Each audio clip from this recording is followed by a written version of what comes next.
Welcome to the Scale with Strive podcast, the place where you come to listen to some of the world's most influential leaders of the SaaS industry. I'm your host, Adam Richardson, and today I'm pleased to welcome Andrew Ermogenous, Head of North America at Atlan. For those of you who don't know, Atlan are a Series B Data Catalogue vendor. They've raised around 70 million in VC funding and are backed by the likes of Sequoia Capital, Insight Partners, and Salesforce Ventures, just to name a few. In today's episode, we touch on the data catalog market and why Atlan is so well positioned for success, the importance of documentation in a remote-first global organization, and how enablement is important for setting your team up for success. I thoroughly enjoyed my time with Andrew. Let's dive in.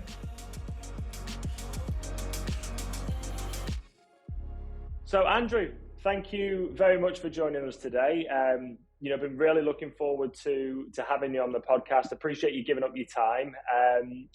Really excited to learn more about yourself and about Atlan. I suppose for our listeners' benefit, it'd be great if you could introduce yourself, tell us a little bit about yourself and a bit about what you're doing nowadays. Yeah, my name's Andrew, Head of North America here at Atlan. We're just kind of an odd title, but essentially means sales for all intents and purposes. Native New Yorker, son of Greek immigrant entrepreneurs. So I speak fast and I have a chip on my shoulder in that sense. Do you smoke a lot as well? No.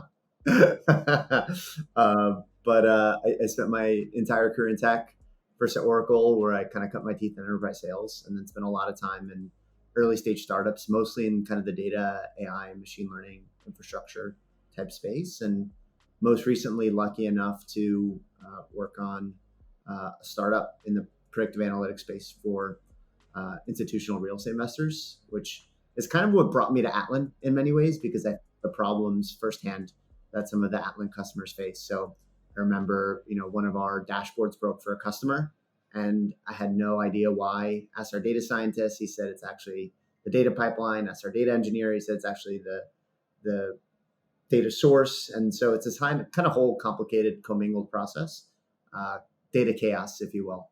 And that's what's led me to Atlan. Been there for about 3 years now, coming up in the fall here. So how did the opportunity come about then? Because you work at organizations like Oracle, Everstring.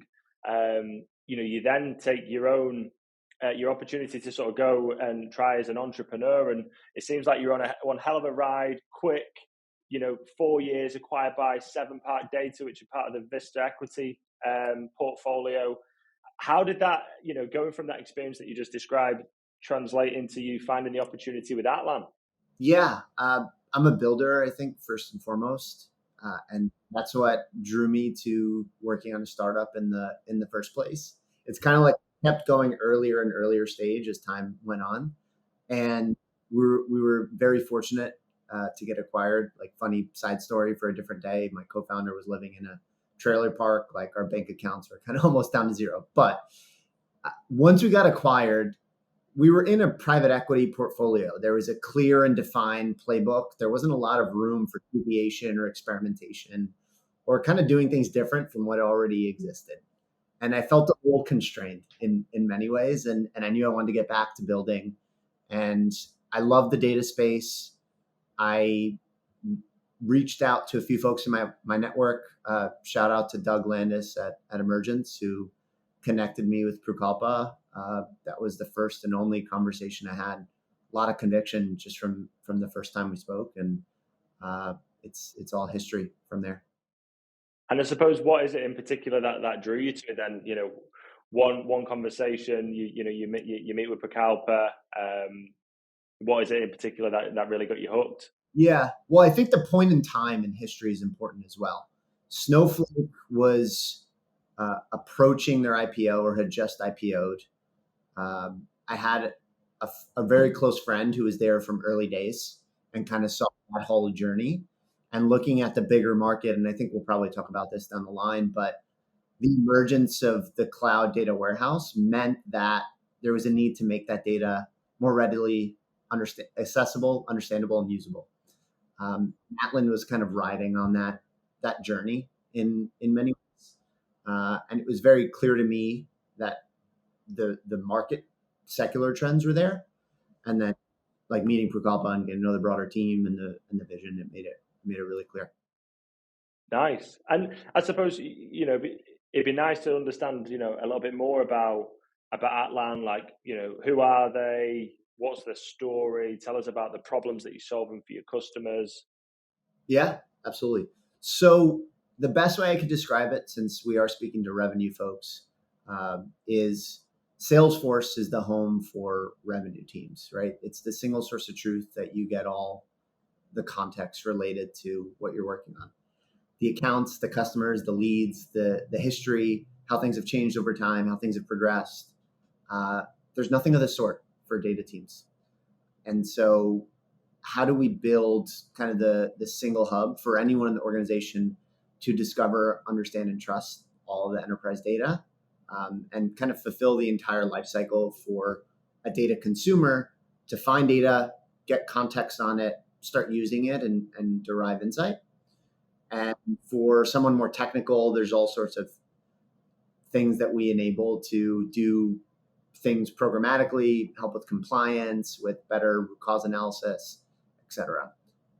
So ultimately, I think making every data person's life in an organization easier. Broadly speaking, and I kind of alluded to it earlier, there's this kind of data chaos problem. Like people have trouble finding the right data, getting context on it.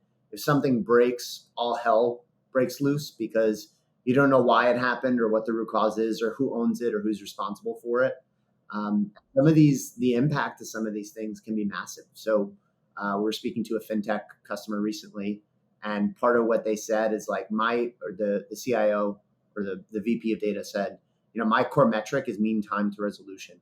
If a pipeline breaks, it has a direct impact on our ability to lend, which has a bottom line impact on what our revenue is. So Sounds like pain to me. you don't really, but data drives, especially in organizations like a fintech, data is a strategic asset to most people's businesses. It doesn't really get spoken about. Nice. Well, that helps like paint a really clear picture. So thank you for that. And I suppose in terms of the story, I've heard anecdotally from Ree and from some of your colleagues, but it'd be good, for the listeners' benefit and for mine, just to, I suppose, tell us a little bit about the story, like how was Atlan created, why was it created, and sort of how you arrived to where you are today. Yeah. So the core team at Atlan has been working together for 10 plus years. And so Prakalpa and Varun, our two founders, started an organization called Social Cops in 2013, which was essentially doing data science for social good. So we're working on like massive scale projects, like billions of pixels of satellite imagery, sensitive data for hundreds of millions of citizens. We were serving the UN, governments, foundations, et cetera. And what ended up happening was some of the problems I just outlined.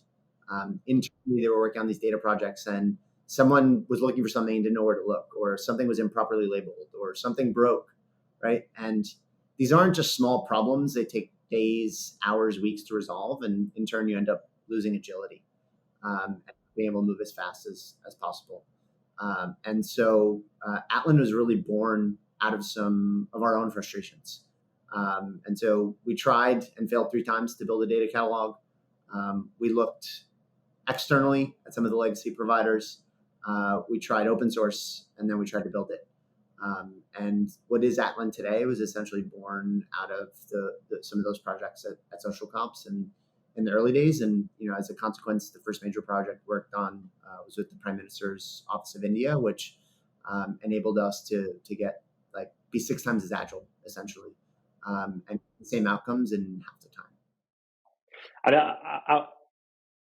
And it's great to hear. I was listening to I think it was a Revenue Builders podcast where they had a VC on, and when they talk about success stories or things they look for when like investing in the startup, and one of the like top leading indicators of like future success was that where the founding team had built something to solve a problem that they had themselves, rather than just trying to create a product and make it fit, actually building something to solve their own problems. And it sounds like the challenges Social Cops are facing is clearly been a common a common challenge. I suppose in terms of like giving a bit more context around the business and the culture and values, and for people that are out there that are maybe considering looking at a business like Atlan to join, like what are the things that you guys stand for? Yeah, and I think this comes back to what you mentioned earlier around like why did I join and why did I find Atlan, and just generally thinking about companies, right? Like there's kind of like what's happening in the market. There's the founder and strength of founder, and then there's customer longevity. In my mind, those are kind of the three things. And this kind of falls solely in the bucket of founders. So Prakalp and Varun are in the top 0.01% of folks I've ever worked with. Incredibly high EQ and high IQ, which is impossible to find in my mind. But they run the organization on a set of principles and values that is more powerful than any organization I've ever worked at. Yeah. And as a consequence, what that means is we are able to, when you have to make tough trade-offs, you go back to your principles and your values. And I don't know if you've ever heard the analogy, if you're on a ship going from the Americas to the UK, 1 degree off course and you end up in Africa, right? And so the culture and values are what take you in that right, towards that right North Star. And so we have a bunch of values, giving 120%, which doesn't mean working 120 hours a week. It means raising the bar every time you do something. We have a value called problem first, solution second, which means truly understand the problem you're solving before prescribing solutions. Never be satisfied beyond kind of like the perpetual growth to self-improvement.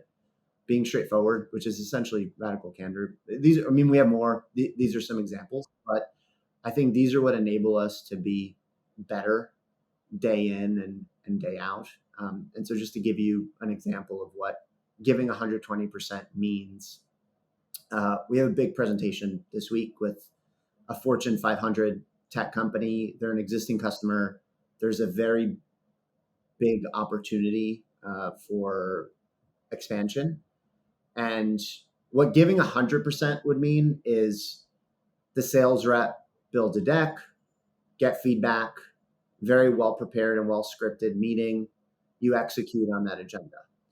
What giving 120% means is 2 weeks ago, you have a meeting with not just the solutions engineer, but the head of solutions engineering and our founders and the product team, and start crafting a compelling narrative for what does a fantastic meeting look like and what are the outcomes we want to drive, and then build the themes.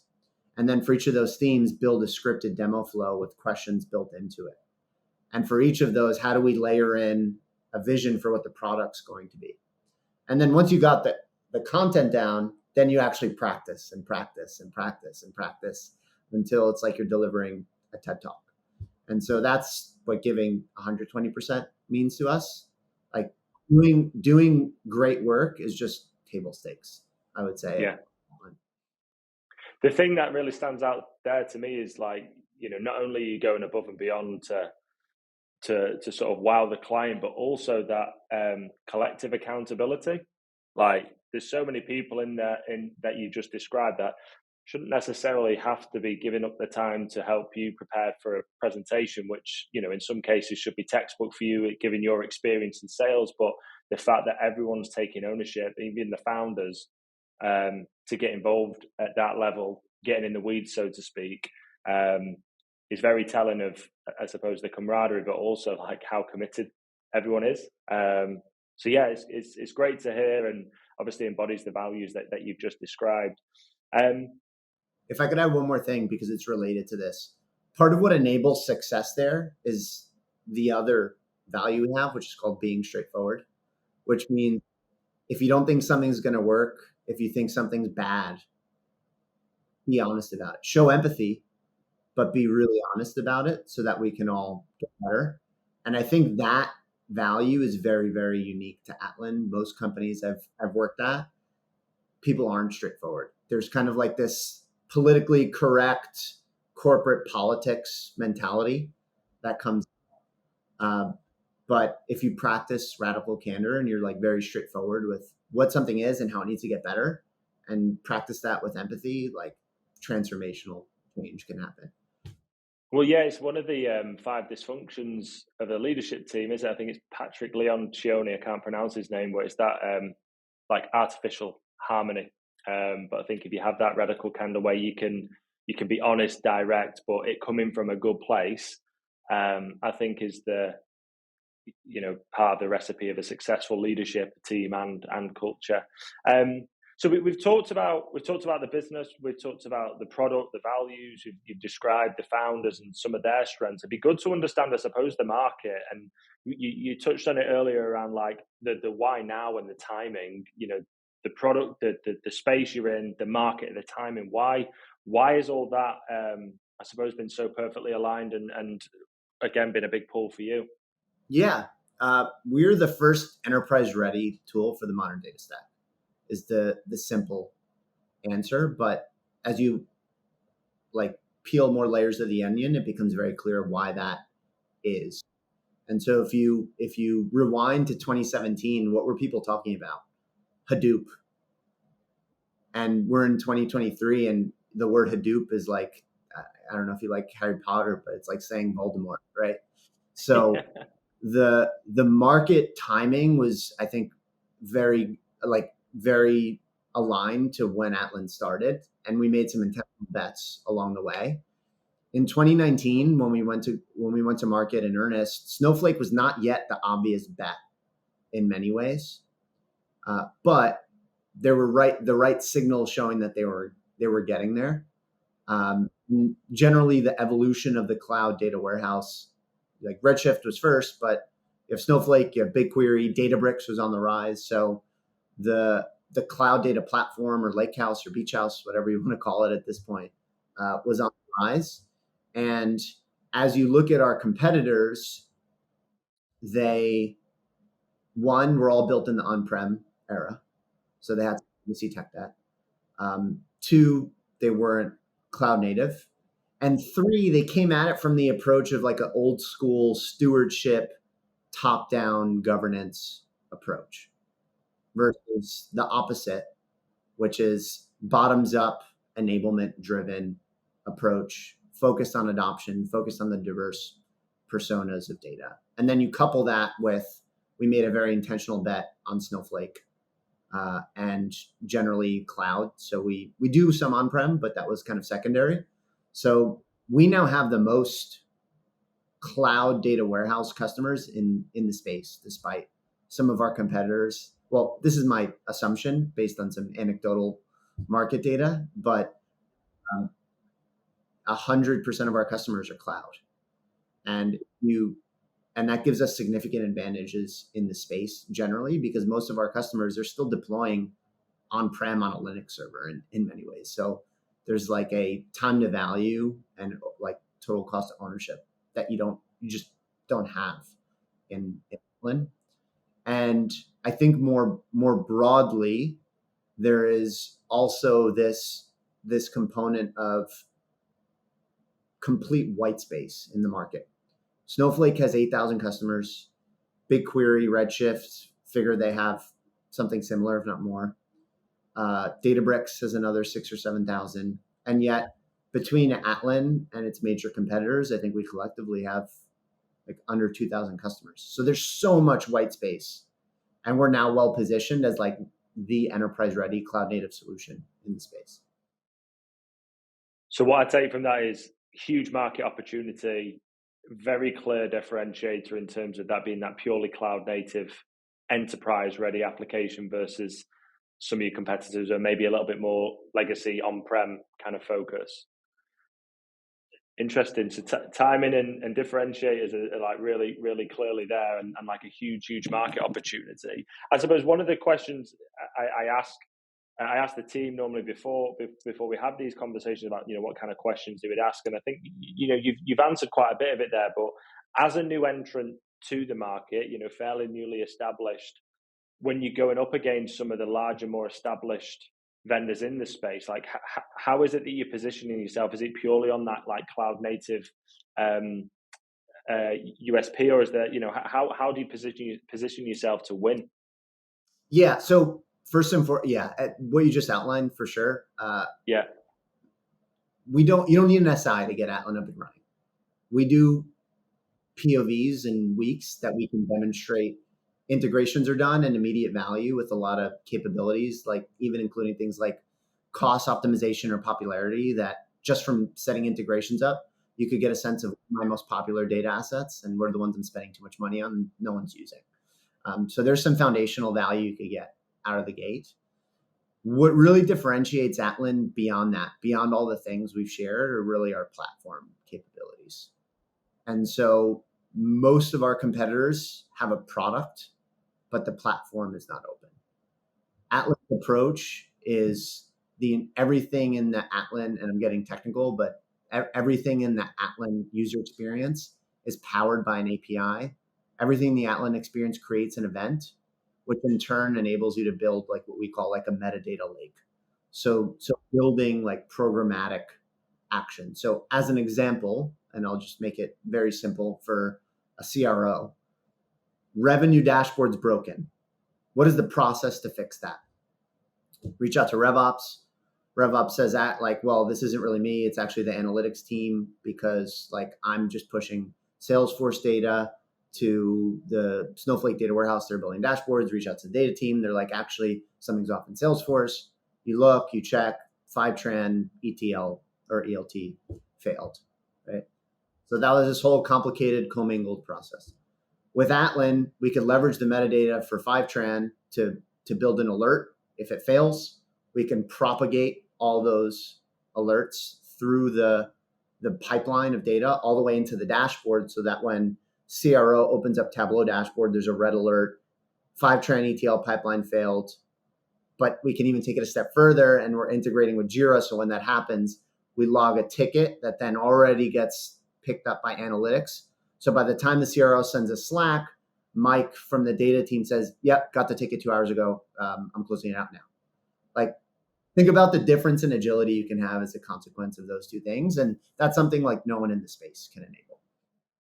So like the integrations, the usability, the scalability with the cloud, and then like when things go wrong, that like getting to the root cause of the problem, like almost instantaneously, and then logging the issue with the person that can fix it. It sounds like a pretty well thought out product. And one of the things you've recently launched as well, I noticed, was your Atlan AI. So the story of this is quite interesting to me. It also says a lot about you as a business when it comes to like innovation, because I heard that came off the back of a hackathon in terms of where the idea came from. And, you know, I've seen the marketing of the product. It looks, you know, I've not used it myself, but it looks like it's like a really like amazing product. So yeah, like how's like developing products like that and having that sort of, you know, company culture of like collaborating and taking time aside just literally to innovate and try new things, like how's that helped sort of drive the business forward? Yeah. Before I get to AI, I think this comes to something deeper that's in the ethos of Atlan, which is this concept of fast iterative releases and experimentation. And early days in Atlan, we were working with a massive Silicon Valley startup, competitive deal, 12 people are being evaluated. And the prospect comes to me and says, hey, like, unless you have this, we can't buy, and we'll go with X competitor. And I reached out to product. I was like, we have to, like, when can we build this? Can we give them a 3-month time frame? Like 2 months, like, let me know. And our product manager's like, yeah, I just built it and released it. You're good to go. And we went back the next day. And so I think that speaks to the kind of hacker culture that we have internally. And like, we do have hackathon on a quarterly basis. And they're just from like a company culture perspective, they're inspiring to see the creativity and the ability to execute in such a short period of time. And I'm really excited for the next 6 months, because AI is table stakes now for most companies. And if you don't have AI, you're behind. But even if you do have it, everyone else can build something similar, right? So a big part of our AI release was like natural language queries or auto documentation. There's not a big moat to that. And I'll steal this from Mark, who's our head of solutions engineering. He keeps saying like, let's make sure we have a really good moat for our AI product, because like many people can build the same thing. So, but the point I'm trying to make here is that table stakes, like we get it done quickly, but it's ultimately thinking through the lens of the customer and what can bring the most value in a short period of time. And I don't want to share too much about our upcoming roadmap and tip off some of the other folks in the space. But it's like a wow moment will become over the next couple of months. No, it's great to hear, and I suppose for people that are listening to this conversation, you've been at Atlan just coming up to 3 years now, which I imagine you've seen the business evolve quite a few times already in such a short period of time.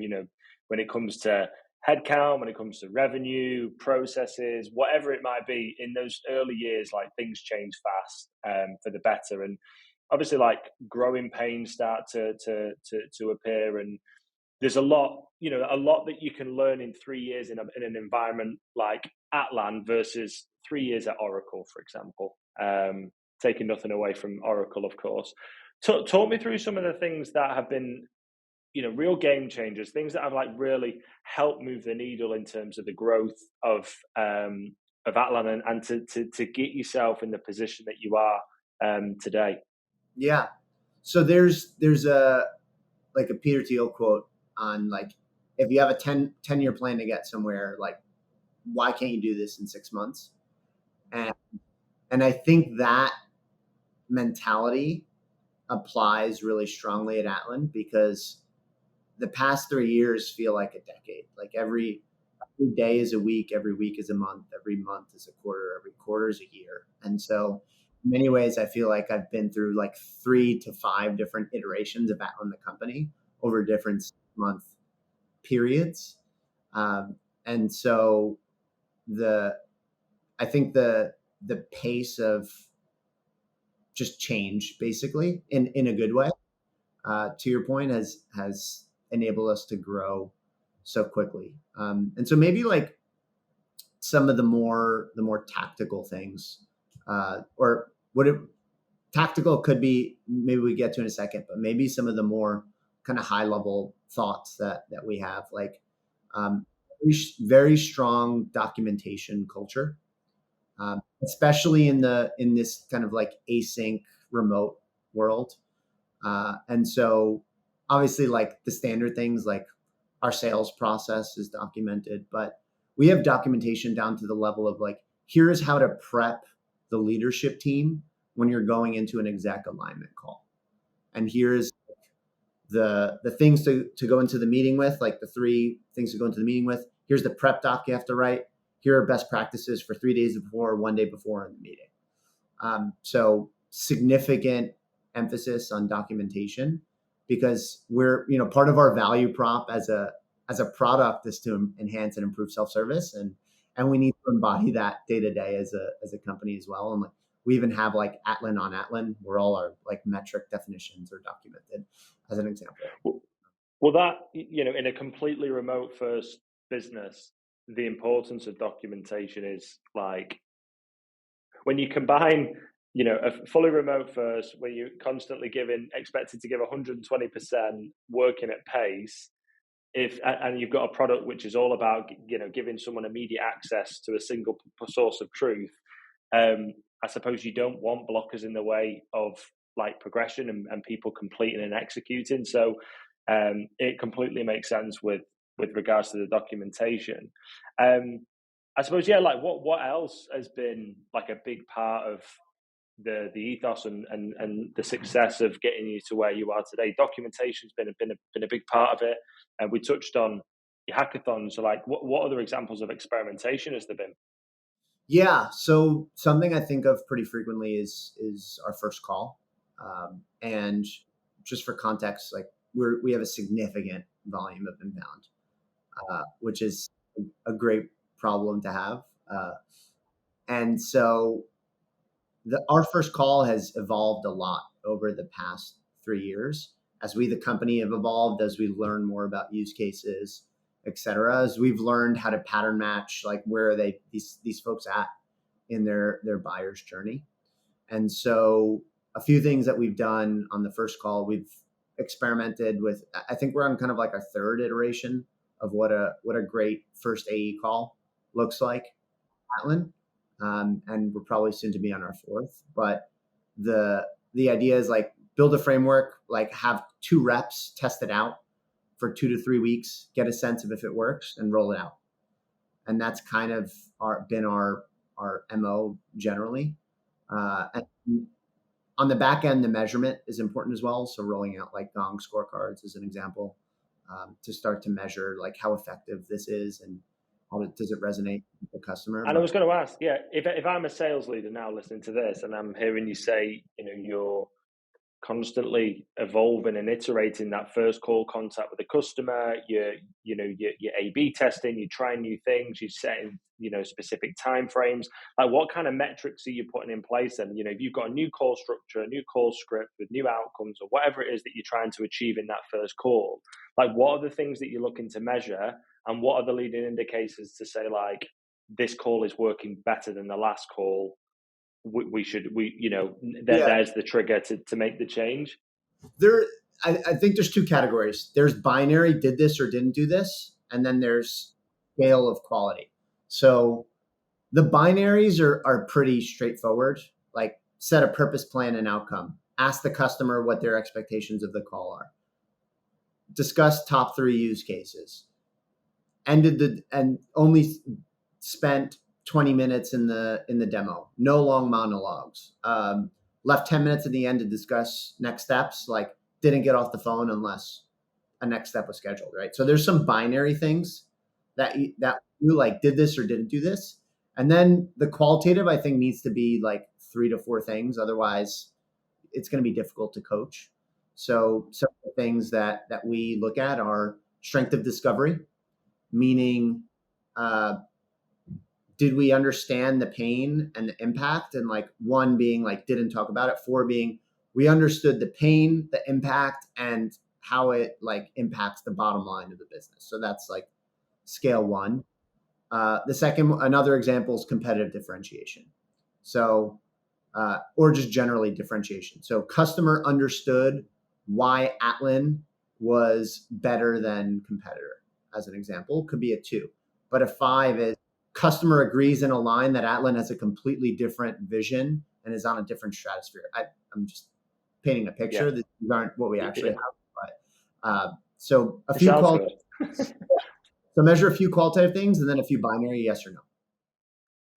And how I suppose, like, in principle that sounds great. If I'm an SDR or taking those first calls, how, like, rolling things like that, like physically rolling them out and having a culture of like constant improvement. By the time one of your SDRs has mastered the structure of one, they're now moving on to another. So logistically, how do you manage that? Yeah, I think this also, and you'll probably ask me about this later on around like what do we look for in hiring folks. But first of all, I think it's there needs to be a mindset of like being able to like be agile and roll with changes quickly, basically. And so there's kind of like it's kind of a combination of pace and proactivity, but like, can you move at a fast pace? And that's just like the baseline expectation that we have. And from a hiring perspective, a big criteria is like, have you worked in a sub 250 person startup for at least 3 years? Because like being able to deal with that pace, that's just like from a principles perspective, doesn't matter if like you don't recruit and look for that in hiring, then it doesn't matter because they won't be able to keep up with the pace. Yeah, it's agility. Yeah, and I think everyone kind of has this, like, you can't hire someone from Microsoft or Oracle that hasn't worked at a startup before to work at a startup, more often than not. So just like a baseline, but in terms of how do you manage it? I suppose in terms of like enabling them, I Yeah. suppose that's the point I'm getting at is Yeah. how do you take, a highly technical product, with, so much innovation, constantly evolving product, and then throw in the mix that you're also going to constantly iterate how you sell, a super complicated product to very technically minded people. Like what are the things that you've done to enable your people? Yeah. So a few things. I think one, we're heavily invested in enablement. Two, and this is more tactical, but kind of daily stand-ups and office hours, which I could get into after. But I think more of a meta realization is that people want help, but they may sometimes be afraid to ask or feel like they're overbearing or they're asking for too much. And Yeah. I've told the team is like, ask for as much help as you need. Otherwise, Closed mouths don't get fed. That's an yeah. old saying. Otherwise, the expectation is like you're performing at and doing it to your best ability, or you think you'll be able to get there on your own, basically. So so what that means in practice is we're heavily invested in enablement. We've done over the past 6 months multiple sales boot camps that last for multiple days. So like quarterly kickoffs that include like 3 to 4 day workshops. And in January we did enablement month. So for the beginning of the year, it's a little bit of a slower time. We did 4 hours a day for 3 days a week for the month, basically. So just time invested, I think, is important. We talked about measurement with GOM scorecards earlier. Like you need to measure this. Like if you just talk at people for 3 days straight, it's not really going to land. So you need to enable, workshop it, and make sure they understand it and can practice it, and then like measure it going forward. So just deeply investing in enablement, and then a few things that we found success with. So we have this concept of a pod, which is not a team. It's like a smaller group. So it could be 3 to 4 people. And in Q4, we ran daily pod stand-ups where beginning of the week was focused on strategy and planning. Middle of the week was tactical deal strategy, like action items, et cetera. And end of week was more kind of reflecting on what happened. And this is kind of a sub-segment of enablement in a sense, but it's also like a kind of taken like principles from like design sprints that product and engineering folks are using and applying it to sales in many ways. It seems like there's a big focus on around like, planning, executing, but then also like analyzing what you did and reflecting on it. I think, coaching itself is one of the biggest levers you can pull in terms of improving people's performance. Like, all the things that you can sort of do when it's like working with a sales rep, coaching is like known to be, more time coaching and like picking apart what's been done, whether it be good or indifferent, and then coaching to that improve. And it seems like as a, not just as a sales leader, but as an organization, that's something that you do completely across the board. Mm-hmm. Yeah, for sure. Also, I think there's an important point. I don't know if this fits into your question, but I think it's related. You have to build a culture of wanting to do this. Yeah. And the team needs to be bought into wanting to do this as well. And at least for us, like our team is still in the early days of forming its own subculture within the organization. And so this concept of building a winning culture and making enablement and improvement a part of that winning culture is really important. So something we did was get everyone in the room and define what winning looks like and what winning does not look like. Yeah. And so what are the behaviors and the tactics that are a part of that? And that's self-improvement and growth is one component of winning, and the other component of not winning is being complacent and not wanting to grow and get better. But the team needs to be part of like defining what that means. And so I could send it to you after the call, like what the output ended up looking like, but everyone kind of defined what winning looks like, and enablement and growth was a really big part of that. Yeah. No, that's it. And then one of the, based on some of the things we're talking about, I'm starting to get like a bit of a picture of the kind of individual that I suppose would fit into your culture and be aligned to the values of particularly the go-to-market team. And I asked some of the team questions that they would like to ask you if they got stuck in a lift with you for 5 minutes. And one of the things that they were keen to learn about was like the kind of traits that you look for when hiring salespeople. Some of the things I'm picking out of what you said is particularly around like growth mindset and coachability. But it'd be good to hear like specifically like what are the traits of top salespeople that you look for as a leader? Yeah, those are both top 10. So you still, in many ways, like 1 and 2. I mean, just to state the obvious, like a history and performance of performance and success is really important. Track record. Yeah, and I think there's this study that they looked at a bunch of folks across a variety of universities, from the Harvards of the world to like a regional smaller school. And what they found was actually the best indicator of success in life was not which school they went to. It was, were they in the top 5% of the school that they went to? So we don't have a bias towards, did you work at X company? We certainly look for ecosystem experience, but if you're the top performer at a not good company, that's to me 10 times more impressive than the top performer at Snowflake or Databricks, right? Not to say that's not impressive, but you had a good product behind you. So how do you do when the product is not great?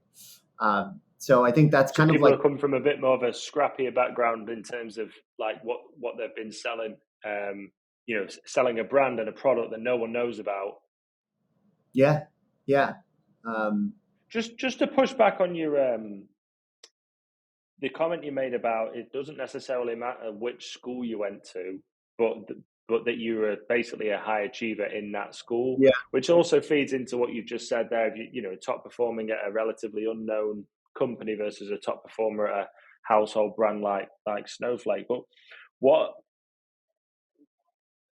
if you look at like a lot of entrepreneurs, for example, you've got college dropouts, you've got top salespeople that never went to college, or for our side of the pond that never went to university. Is that a hard and fast stop for you, like education and academics? Or that's my point. And so, like, if you look at Atlan's a very atypical startup in that I don't think anyone went to Stanford or Harvard or Princeton, or I don't know if we have any. We might have like one Ivy League person, if that, two. And so, yeah, it's achievement and showing that you've been able to be the best in many ways. And just from it hasn't been the case here, but in past lives, some of the best sales reps that I've worked with have been, and you know this, recruiters, bartenders, athletes, or D1 athletes, right? So there's some clear backgrounds that it doesn't really matter in many ways. Yeah. So, yeah. To round out your question, though, I think so we talked about coachability, self-awareness, track record. Also just to state the obvious, like if it comes from a great sales culture, like a Apti or a Mongo or Snowflake or Databricks, what have you, they have that kind of force medic background. That just helps. Like, do they have the baseline of the way they sell in a certain way? I think there's a couple of other things that I wanted to highlight that are important. So one is strategic thinker. So can you speak business to me? Not can you speak why you were able to win a 75K deal based on your tactics, right? So like, do you think strategy and business outcomes versus like tactics and deal execution? I mean, you need both, but many people do not have that ability to be a strategic thinker. Detailed and organized. I sometimes ask questions like, what are your biggest productivity hacks? we as salespeople need to be incredibly good at time management and prioritization, and not having good skills there, like, it's very bad sign to me if you're running a presentation in a process and the formatting's off, or if there's a typo in an email or something like that. Um, Immediately disqual, but like, those are really important kind of meta factors. Um, Presence and charisma are really important, very difficult to measure. But what is the feeling you get when you come out of a call with the candidate? Did they engage you? Did they understand you? Did they ask the right questions? Were they self-aware of how it was going? Did they, right? Like, these are difficult to measure, but they're like, And can't be taught. correct. You can't teach that. I think that's even more important in leadership. The ability to, I suppose, that have that gravitational pull, that ability to inspire and motivate. You can't do that if you've got the personality of a doornail. So Yeah. Yeah. And I think the final thing, and this is kind of a broad bucket, but it's thinking in systems. right, interesting. Productivity and like time management is one component of that. Another component of that is having a framework for how you sell. So a question I Yeah, always ask is like, tell me your sales philosophy. 90% of people, I'm a strategic seller, I sell value, I'm customer centric, I'm a relationship builder. Those are bad answers. That's just something you read on the sales blog. Like, tell me like strategy in your process for how you holistically architect a deal, from company you're targeting and the message you're giving, to how you run your first calls, to how you orchestrate the the deal itself and the next steps, to how you project manage. Like, that's like, project management is a component of thinking in systems. So thinking yeah. of every deal like its own individual project, with things that you have to do with milestones and benchmarks, and working backwards from the day that you need to close it. So there's a lot of components to thinking in systems. There's like productivity, there's project management, there's like strategy and like principles for how you run sales. But like, if you think in that way, kind of having like a engineer's mindset almost to sales, like, you'll be really successful in my mind. And as a recruiter, one thing I've picked up on is I've interviewed hundreds of candidates over the years, and when you see those the CVs, and you see the track record, and you see some of the numbers that like literally blow your mind, like, how has this individual managed to achieve that level of performance or earn that amount of money? There's so often, when you look at the academics or the background, they come from something technical, and they've applied their technical mindset, their technical way of thinking, and applied it to sales, and they've just absolutely blown it out of the park. So yeah, I definitely agree with that. From an analytical perspective, sales is an art and a science. And I think if you rely too much on the artist side, that's where you get inconsistency. Where I think if you apply both, that charismatic approach with the systems and thinking that you just described, that's the recipe for a top performer. I would actually argue it's more of a science than it is an art. And that's, I think, the number one misnomer of sales. Yeah, The art is what we talked about with presence and charisma and asking the right questions, and the storytelling. yeah, that's the art, right? But the science is the other 80% that gets the deal done.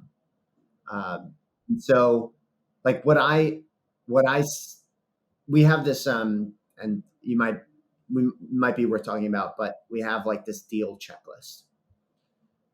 And part of the deal check, there's like a sales process checklist, like, did I do XYZ? There's a sales plays checklist. Did I try ABC? And then there's a, why will it happen? And then medics layered into this, but there's also like, why will it happen? Why won't it happen? What are the risks? And that, it's amazing to me how clear it is of what deals are going to close and which deals aren't, just based on reading that. And that's the science that I think doesn't get talked about enough in sales. Like, sure, discovery is the hardest thing I personally have ever done, and probably the hardest thing to master in sales.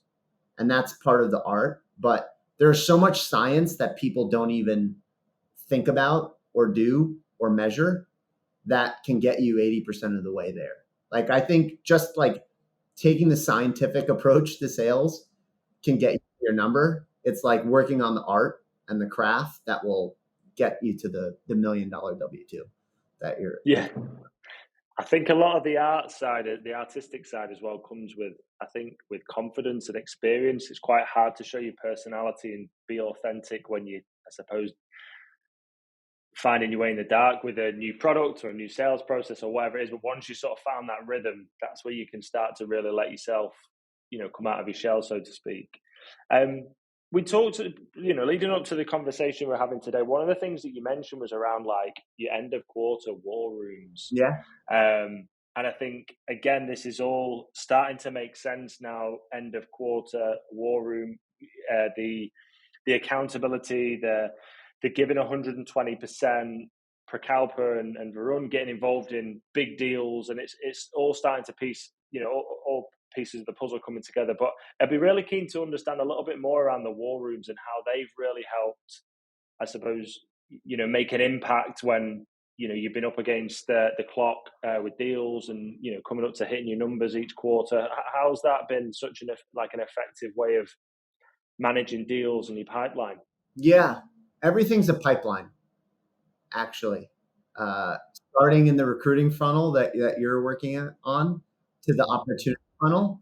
And then there's like the last part of the funnel is its own pipeline of itself.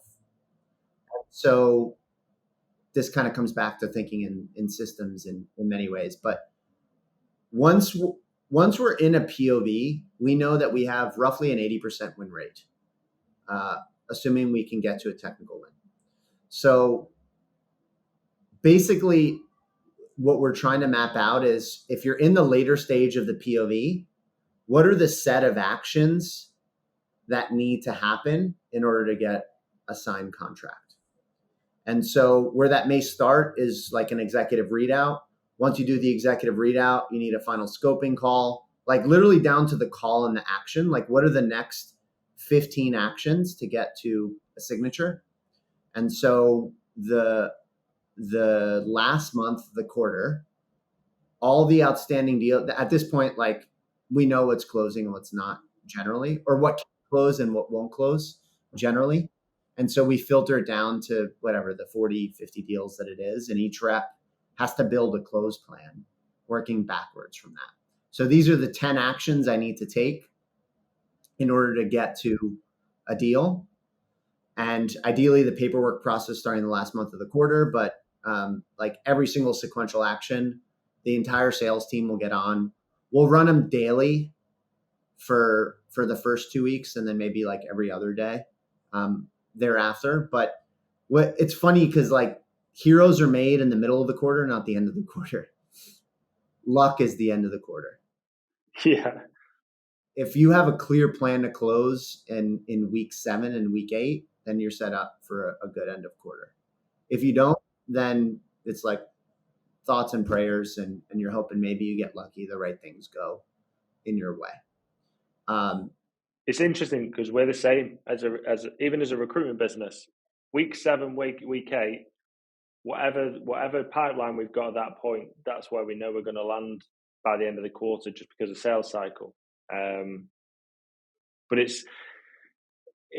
it's interesting how you like at that point in the quarter, you're describing these war rooms, you reverse engineering the deal, giving a very clear action plan and timeframes for your reps to really just go out and execute. How has that been impacted by, I suppose, the current, again, going back to the macroeconomic situation with, sales leaders reporting of extended sales cycles, the purse strings being held really tightly by, people in control of the finances, and budgets being restrained, which means someone might let's say, for example, you might be someone might be having conversations with you about a data catalog, and you think, right, well, I might be up against one or two of my competitors for the same kind of product, but in fact, that budget is also being allocated to something completely different that might not even be in the data space. And not only are you competing against your direct competitors, but you're competing against completely different products. How's those that kind of the current market situation being impacted by running these kind of war rooms, and how's that sort of changed your tact? Yeah, there's definitely more scrutiny. That's a fact.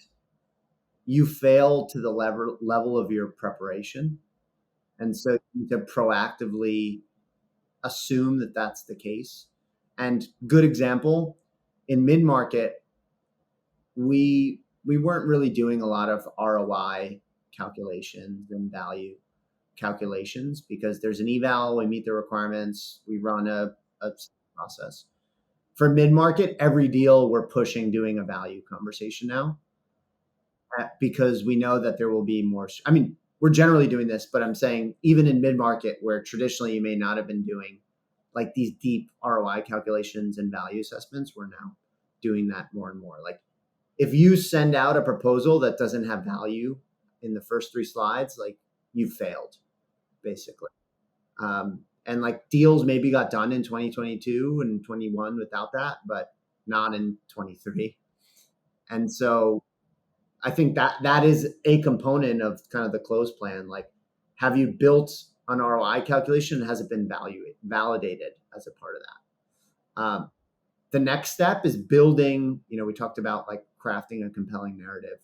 The next step is building an asset for the champion to sell internally. There's this influencer on LinkedIn now, Nate Fluent.io. I don't know if you're familiar with him. He's building this software that basically helps you write executive memos. And full disclosure, we're not using it, but I think the principle and the concept that he's subscribing to is very important, which is like we need to enable buyers to buy.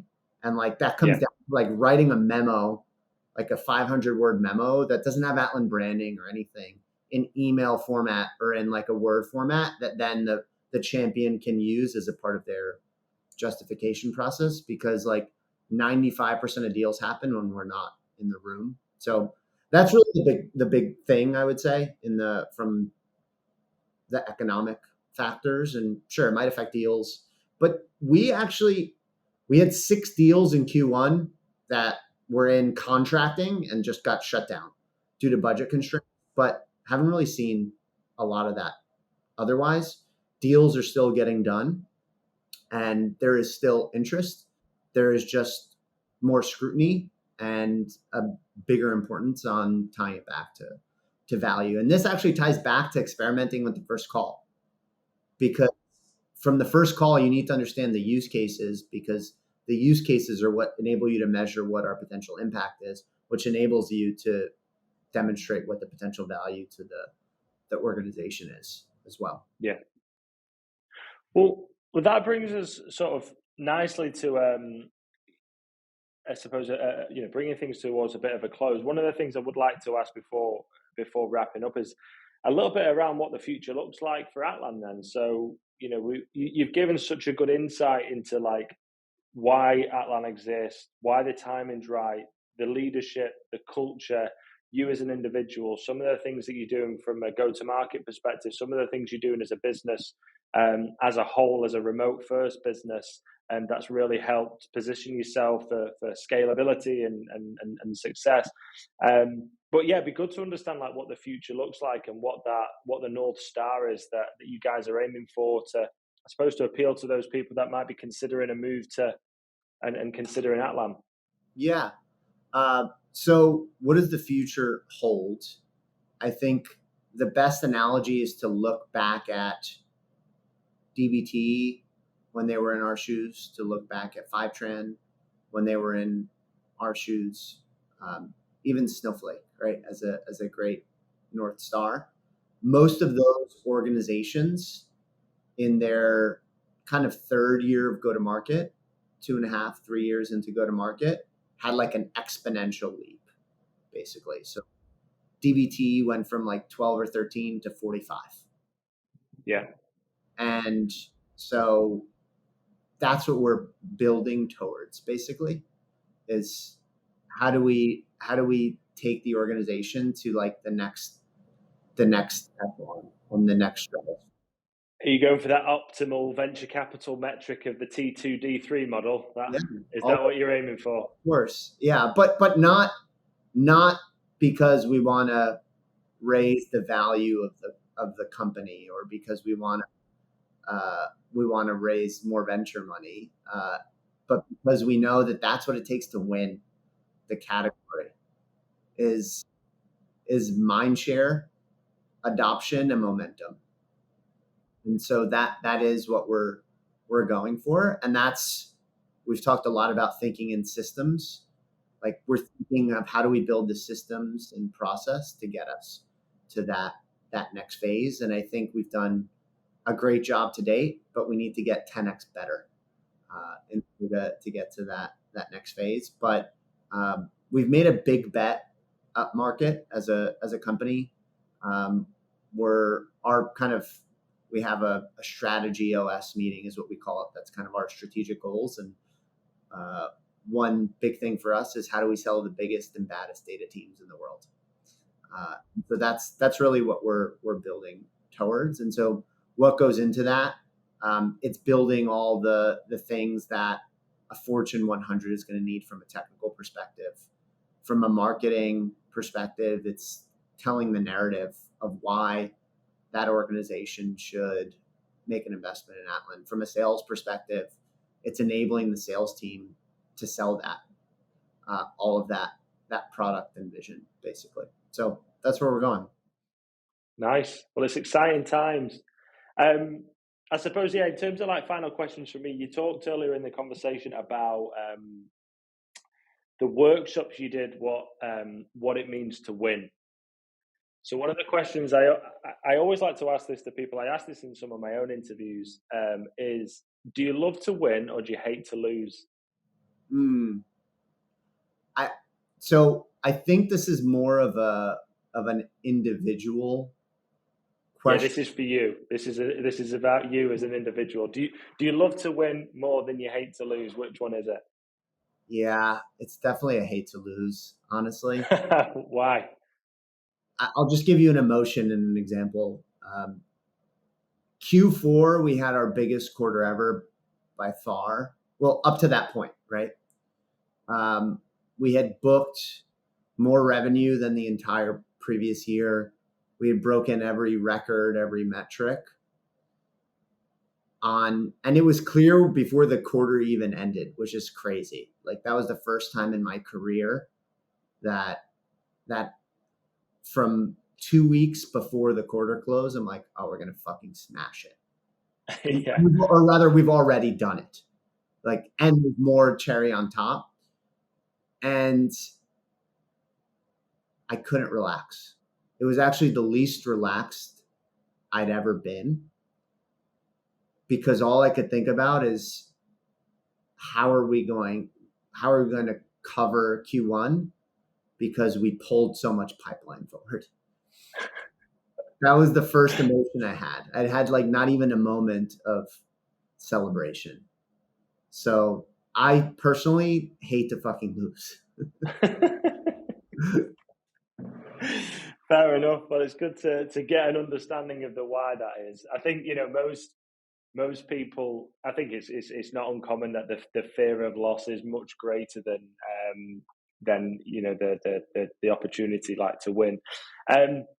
Obviously, you're a family man. You've recently had a little girl, Penelope. Tell us a little bit about yourself. What you're doing when you're not building tech companies and scaling sales teams. Like, what is it you're doing on your days off? Yeah. Well, I talked a little bit about it. I'm Greek. You mentioned a wife and a daughter. Community is really big to me, and community is kind of like my nuclear family. It's my broader family and my friends, and that's a big piece of who I am. I'd say Yeah. the spending time with my daughter and my wife like gives me a lot of joy, and it's given me a lot of purpose too, and given me kind of a greater why in many ways. Um, and that kind of relates to the second thing I do outside of work, which is becoming a better version of myself, which falls into kind of a few key buckets. It's health, which can be broken down into kind of like physical and mental. It's mind, which is how do I grow and develop. And so I'm like a like vicious prioritizer of learning. And so whether that's learning something new about sales or history, or more recently, it's been a lot of parenting books. And the thing that I'm fascinated with of late is developing a genius. So that's the most recent thing that I'm learning. But I just really enjoy to learn new things.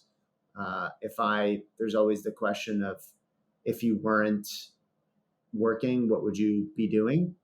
And half the time would be spent with friends and family, and the other time would be spent learning something new.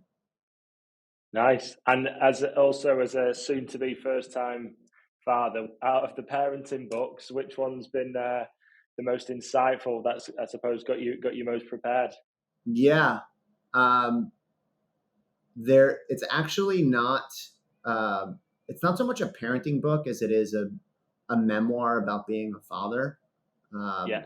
It's actually Michael Lewis wrote it. Interestingly, it's not something that you would have thought that. He wrote like the Big Short, didn't he? Yeah. This was like more of a personal story, but it's kind of about the interesting emotions that you feel as a father. Yeah. And the combination of overwhelm and like profound deep connection and stress, and like navigating like emotions with your partner.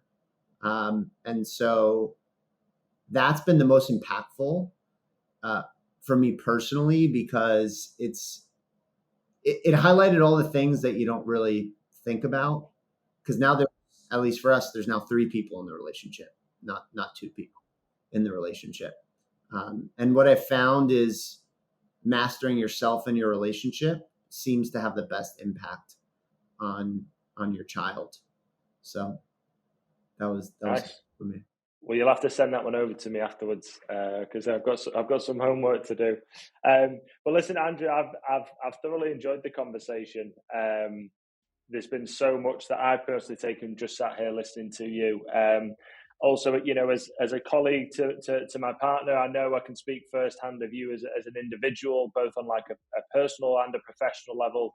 Always very complimentary of you as a colleague, as a leader within the business, as a salesperson. So thoroughly enjoyed the conversation. Best of luck with everything at Atlan. I'll be watching from the sidelines and cheering you guys on. So yeah, thanks for giving up the time. For sure. It was awesome. Thanks for having me.